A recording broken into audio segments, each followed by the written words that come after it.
to the Art of Dressing. Tonight is going to be the most exciting show. Topics, because I'm with the legend, designer. This gentleman is so smart, brilliant, is a genius. And now I'm about to introduce you to Mr. Tim Tone. He is right here. Welcome to the show. Thank you. You guys know I paid him to say all of that, right? Hey, okay. So I will cash app you after the segment. Yeah. Thank you so much for having me. Yes. So, Tim, how long have you been in Houston? I've been in Houston most of my life. So for about 40 years. Wow. Mm-hmm.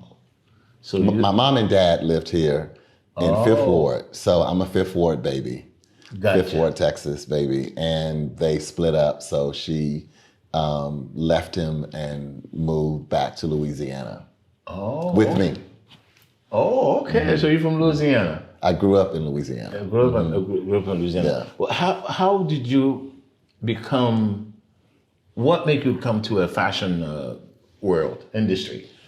It was primarily my mom and my dad. They both were very fashionable. My dad was a professional musician, and my mom just liked to dress. And so even as kids, she would dress us up to go to the park or church, wherever it is she wanted her kids to look like they were taken care of. And so with having that, and then my grandmother was such a big influence too, because she kind of taught me how to sew a little bit and do a lot of arts and craft kind of thing. So that's where I kind of got that creative ability to look at stuff and create stuff. Oh, because not to interrupt, it's so funny because you remind me a little bit of Andre Leontelli.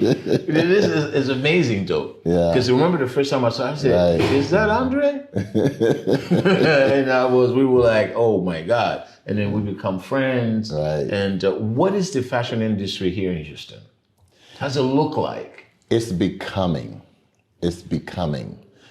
Houston has a lot of talent in terms of designers, incredible designers that have come from Houston, and some that are still here, that are still alive. Tom Ford is from Dallas. He's a Texas boy, right? He's a Texas boy. We are one of the best. Right. And Texas, because of, I believe, the oil and gas, it was able to breathe fashion because people had the money to afford fashion. And that's one of the things I think people need to know. To be fashionable is expensive. Oh, But because there was money here in Texas, people were able to afford it.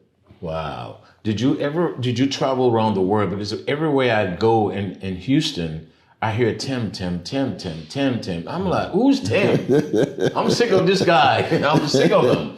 Who's Tim? So they were like, oh no, when you meet him, you know. You don't have to guess. And I'm like, okay. And then when we met, I was so happy. Have you been to Paris and Milan? I'm sure you did. I haven't been to Paris yet, but I've been to Milan, and I've been to Thailand, to China, Shanghai, Hong Kong, Beijing, Canada, Mexico. Okay. So I haven't been to the continent of Africa yet. Oh, which okay. I really want to go, and I haven't been to the Middle East. Oh, okay. Mm-hmm. So what inspired you to become designer? What inspired you to go through design? It started basically when I was in middle school. I just had ideas of things I wanted to wear that I could not afford to buy in the stores if I saw something that I like. And so with my grandmother helping me, to put some pieces together, it was just, at that age, I was just very creative in terms of what I wanted. And even now, I make things that I can't find. Because I saw a couple of your design. It's very, very interesting. It's very unique. Yeah. And I loved it. Yeah. I loved it. Yeah. And so that's really what started it. And here I am now. I'm able to, purchase fabrics and do stuff like that to actually create some of the things that's in my head. And I don't really create a lot of art fashion, but more like something everyday you can dress, wear, street kind of, Oh, okay. Yeah. That's interesting. So, did you ever done any fashion show here in Houston, at the art museum or anything of that nature? Yes. Matter of fact, I just did a fashion show at the museum in October for men's mental health event. And that was such an amazing experience because I think every designer would love to have a fashion show at a museum. I think if you really are into fashion. The art, yeah. And so for me, that was like a list off of my bucket list. Wow. An item that was off of my bucket, I could scratch off of my bucket list to actually do a fashion show at the museum. And then it was hometown. Wow. Now, this is a tricky question. Why is I would say, I don't know if I'm correct to say it that way, but why society think a gay guy dressed better than a straight guy? To some degree, it's really true. And I think it's because when you look at a lot of straight guys, they tend to, growing up, they're more into sports, even mechanics and stuff like that, more mechanical kind of thing. And young boys that may be identified as gay at early ages tend to go more artsy.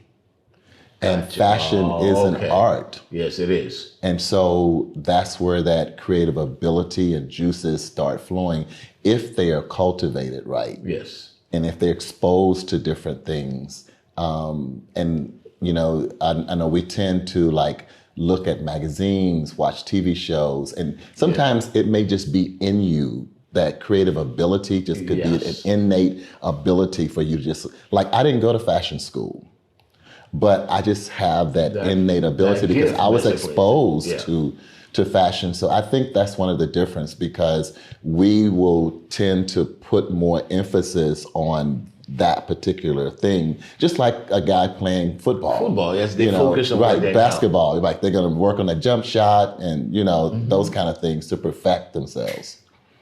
But do you think this generations with a straight guy, even if they do football, because if you look at the basketball players, the football players now, they're dressed well. And you have some CEOs that I know of, they dress very, very well too. Mm-hmm. So I think because of society, do you think they went back, they went back to 1920s and 1930s when they look at all the old pictures, they're like, hey, I want to dress like my great father because this is what's happening in this generation now. Yeah. So you think it would be compatible to the straight guy and the gay guy dressing the same way, or you think it's probably a little bit? Well, some of them do have stylists. Some of the athletes do have stylists because I have been a stylist to a couple of them. Okay. And so when people see them, it's like, man, that's bad. I like that whole getup, that whole fit. I just love it. But it's the stylist. How you call it? The whole what? Fit. The whole getup. The whole getup, the whole fit, right? Yeah. I can't come across those words. I can't say it. Yeah. I mean, the same thing as a fashion stylist for 40 years. I mean, I dress a lot of football players, politicians, and all those guys, actors and actresses. But for me, women also is a very easy work for me. But men is the most difficult thing. That's what I stopped to do, to dress women, because it's too easy. And why do you say that men are more of a? Because men has more definition on the body. Mm-hmm. You got to pay attention to. Mm-hmm. But women, they have the curve, the how do you say that in English? I don't want to say it, but they have, because you know what it is. Mm-hmm. But when it comes to men, you don't know. Mm-hmm. the chest can be more developed, the muscle can be more developed, the arm, the calves. So when you dress them, and then sometimes they have a long body, torso, a short torso, and sometimes you can have a long neck, a skinny neck, and the body is humongous. So how do we push all that? It's very complex. Yeah. So that's the reason why women is so easy for me. And for me, men. it's the opposite. Really? Women are a lot more work to do because you have to get the bangles, you have to get the handbag, the shoes. You have to figure out if this hairstyle is good for you, for your face, for your personality, the right makeup. So it's more than just the garments for me, for women. With men, I do understand what you're saying. Yes, you have to consider the biceps because sometimes men, their calves are humongous and you may not even be able to get the pant up above the calves unless you get a bigger size. And you go, but it's still, to me, it's more simple because of the fact you're dealing with measurements and that's pretty much it. And it's only so much men will wear. They have a lot of different things you can create.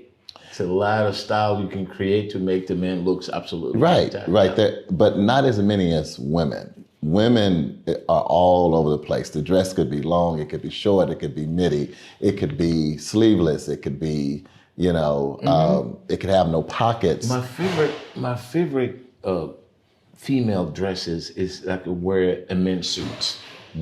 I love to see a woman wear men's suits, and also the cigarette skirt. Love it. Yeah, all of that. I mean, that was the 20s. Yeah. That was the 20s. Yeah. I mean, they're so sexy. Yeah, it is.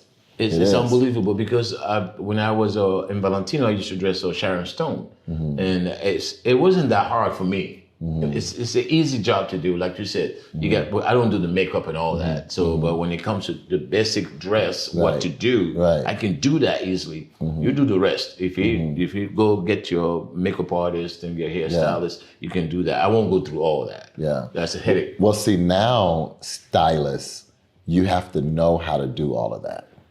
You have to know what, like, for example, if you were getting a person ready for an award show, like the Academy Awards. Or, you got to do the whole thing. Right, you have to do the whole thing because you can find this incredible dress, but then, like, what are you going to do with the hair? And, of course, this recent Academy Award, we were critiquing, like, oh, the dress is amazing, but the hair is like, the jury wasn't quite, so as a stylist, we're getting graded and checked on all those. Deeper Well, I'm so glad that you're here tonight because you will be the co-host. It will be the co-host, and then just watch this show. It will go deeper and deeper and deeper. It's going to be very interesting to see how we can develop Houston around the world because we will be traveling in Paris, Italy, London, and in Japan, because those are the 4 countries that I know of that they really, when it comes to fashion, fashion forward, and what's that word? I'm missing that word again. Avant-garde. And Japanese are very avant-garde. I can tell you that. So we will be traveling to those countries to bring you the newest style and fashion and discuss more. But as a public, if you have any questions, just contact us. We can have you on the show to discuss even deeper than what we discussed on the surface. So thank you so much. And Tim, I appreciate that you're here. Thank you. The legend. Family. No, this is the legend. Thank you. And go on, contact us on YouTube, YouTube, Twitter, website,